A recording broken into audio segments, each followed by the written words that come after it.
बिस्मिल्लाहिर्रहमानिर्रहीम। अस्सलाम वालेकुम। इंसाफ न्यूज़ एजेंसी के न्यूज़ रूम में खुश आमदीद। आज की ब्रेकिंग न्यूज़ पर एक नज़र। अस्सलाम वालेकुम। मुझे ज़ाडे भट्टी कहते हैं। मैं DG news and current affair Insaf news agency में फ़ैसला अंजाम दे रहा हूँ। मेरा तलब ज़िला गुजरात से है। रुख करते हैं गुजरात का।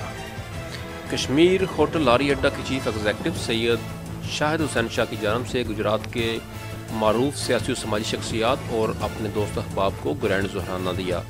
इन शख्सियात में chairman union council of Madina Saida Gujrat Syed Fazilat Hussain Shah, Mumtaz मुस्लिम लीगी रहनुमा और चेयरमैन मजलिस आमला district Gujrat press club Mohammad Majeed Bhatti, Syed Liaquat Hussain Shah लंबरदार, सैयद इजहार हुसैन शाह नंबरदार, सैयद तैयब हुसैन शाह, सैयद जाहिद हुसैन शाह, सैयद जावेद हुसैन शाह, सैयद गुमन शाह, सैयद मलक शाह, सैयद इब्रार हुसैन शाह, सैयद अयाज शाह शामिल थे।